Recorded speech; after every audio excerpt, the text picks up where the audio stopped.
anak-anak di rumah. Bagaimana kabarnya hari ini? Sehat? Puji Tuhan, kita semua masih sehat. Pagi ini kita akan kembali melanjutkan pembelajaran kita yang merupakan pembelajaran 5 dan 6.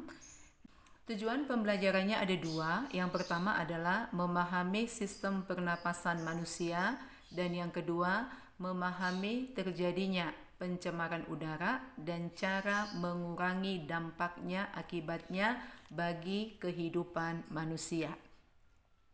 Yang kita mau pelajari pertama adalah sistem pernapasan manusia.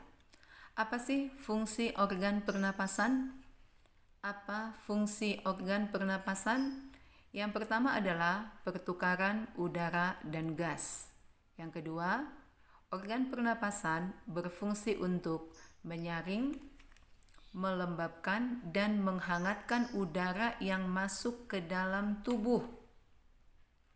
Yang ketiga, memelihara dan menyeimbangkan kondisi tubuh agar tetap stabil. Jadi, yang pertama adalah pertukaran udara dan gas. Yang kedua, menyaring, melembabkan, dan menghangatkan udara yang masuk ke dalam tubuh. Yang ketiga, memelihara dan menyeimbangkan kondisi tubuh agar tetap stabil. Pernapasan manusia ada dua.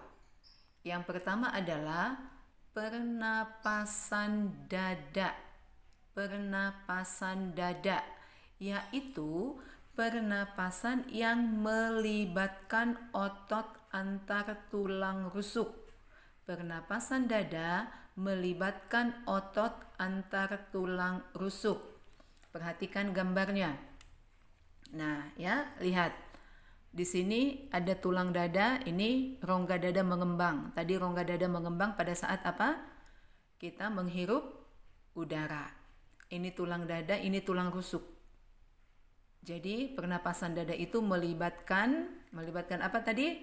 Melibatkan otot antar tulang rusuk.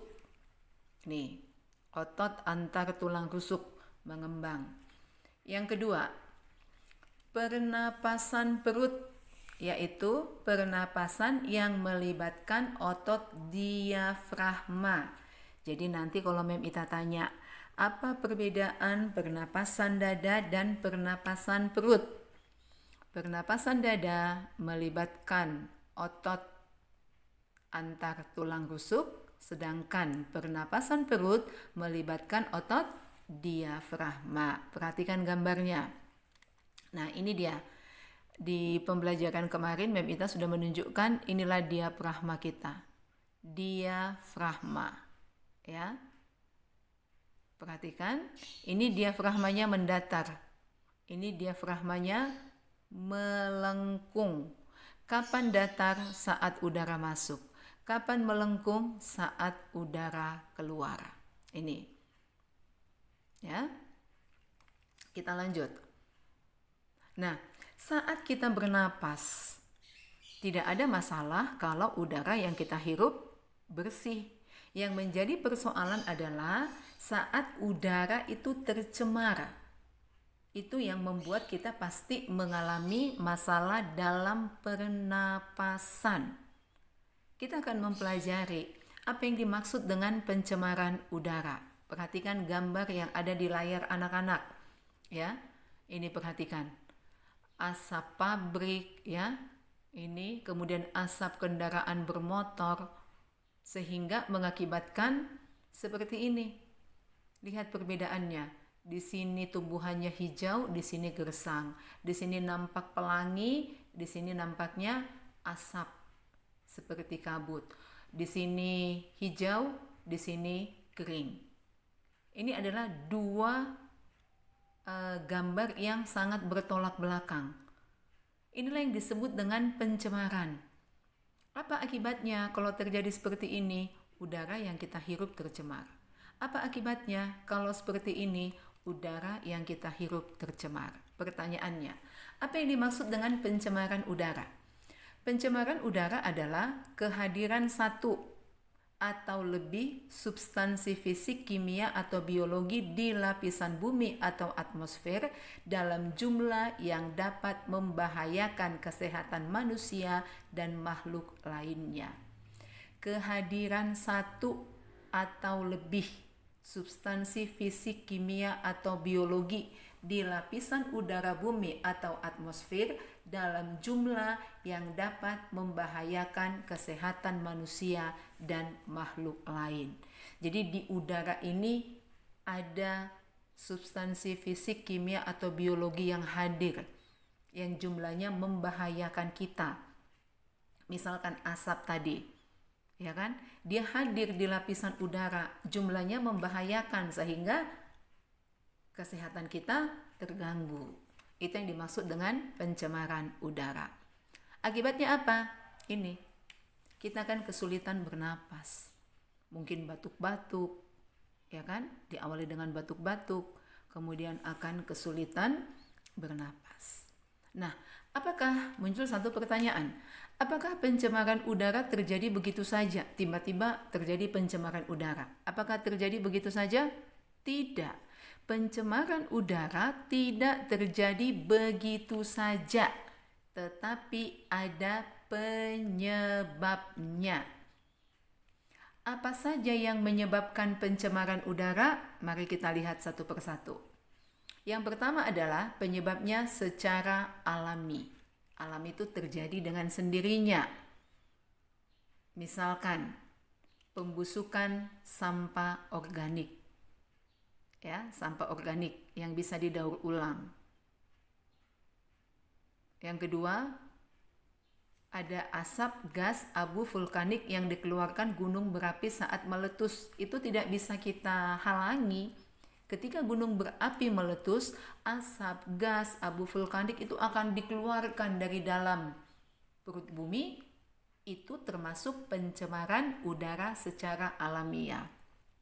Yang ketiga, kebakaran hutan. Yang keempat, debu dan gas yang berterbangan di udara akibat tiupan angin. Inilah yang disebabkan. Ini adalah yang dimaksud dengan pencemaran udara secara alamiah. Kebakaran hutan yang terjadi secara alamiah ya anak-anak ya, misalkan akibat kemarau panjang sehingga pohon dengan pohon yang kering itu bersentuhan, muncul percikan api, terjadilah kebakaran hutan. Asapnya, nah itu alamiah. Yang kedua, pencemaran udara akibat ulah manusia. Apa saja? Asap pabrik, asap kendaraan bermotor, pembangkit listrik, bahan radioaktif, dan sebagainya. Apa akibat pencemaran bagi manusia? Baik pencemaran secara alami, baik pencemaran akibat ulah manusia. Akibatnya apa bagi manusia? Yang pertama, gangguan pernapasan, asma atau batuk. Batuk-batuk terus, asma, sesak napas. Yang kedua, masalah atau penyakit pada kulit. Udara yang kotor, tapi kita bisa punya masalah pada kulit, misalkan gatal-gatal, merah-merah, dan sebagainya. Yang ketiga, kita jadi mudah stres dan emosi. Bawaannya panas, emosi, stres. Yang keempat, pandangan terganggu, ya kan? Pandangan terganggu, kemudian mata kita merah dan sebagainya. Itu bagi manusia. Apa akibat pencemaran udara pada lingkungan? Terjadi hujan asam, terjadi global warming, kerusakan tanaman akibat penyakit. Itu akibatnya.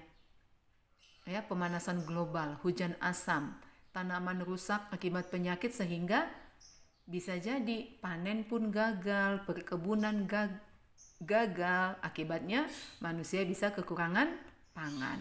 Ya, cara mengatasi, bisa tidak pencemaran udara itu diatasi? Bisa. Caranya apa? Tidak membakar hutan. Masih ada oknum-oknum di negara kita ini yang sengaja membakar hutan dengan maksud tertentu. Tidak membakar hutan. Yang kedua, gunakan kendaraan umum. Ini pemerintah gencar-gencarnya ini mengatakan pakai kendaraan umum. Kenapa? Kendaraan umum itu kan bisa diisi oleh beberapa orang. Misalkan bisa antara 6 sampai 8 orang.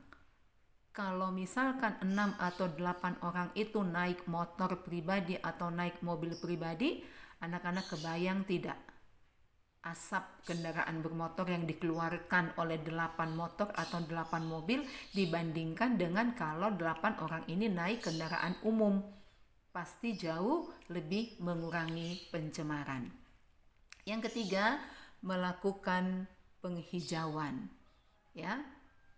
Yang keempat, memberikan penyuluhan kepada masyarakat. Memberikan penyuluhan artinya penjelasan bahwa pencemaran udara itu harus dicegah dengan cara tidak bakar hutan, pakai kendaraan umum, melakukan penghijauan, minimal di depan rumah masing-masing. Kalau semua orang di depan rumah masing-masing itu sudah sangat menolong sekali. Ya anak-anak, ini adalah kesimpulan pembelajaran kita di pembelajaran 5 dan 6. Kesimpulannya apa? Yang pertama, pernapasan manusia ada 2, yaitu pernapasan dada yang melibatkan otot antar tulang rusuk dan pernapasan perut yang melibatkan otot diafragma. Yang kedua, pencemaran udara sangat membahayakan kesehatan manusia, baik itu pencemaran secara alami, baik itu pencemaran akibat ulah manusia, itu sangat membahayakan. Bukan hanya bagi manusia, tapi juga bagi lingkungan. Oleh sebab itu, perlu diatasi dengan baik. Bagaimana cara mengatasi pencemaran? Yang pertama tadi tidak membakar hutan. Yang kedua, lakukan penghijauan. Dan yang ketiga, berikan penyuluhan.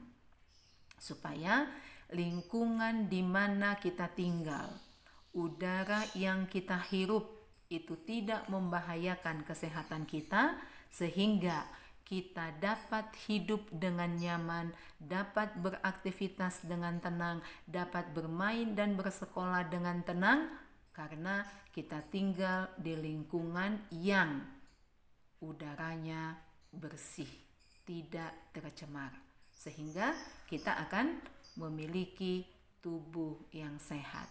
Dengan tubuh yang sehat yang kita miliki, kita dapat melakukan semua aktivitas dengan baik. Mudah-mudahan setelah pembelajaran ini kita masing-masing diingatkan kembali, bukan hanya mempelajari, tapi mari kita lakukan, kita mulai dari lingkungan yang paling dekat dengan kita, yaitu lingkungan rumah kita. Ya anak-anak ya, kita mulai dari hal-hal yang kecil untuk menjaga kebersihan udara supaya kita bisa tetap sehat. Dengan kesehatan yang kita miliki, kita dapat beraktivitas dengan baik. Oke anak-anak PEM yang ada di rumah, sampai di sini pembelajaran kita. Sampai bertemu kembali di pembelajaran berikutnya.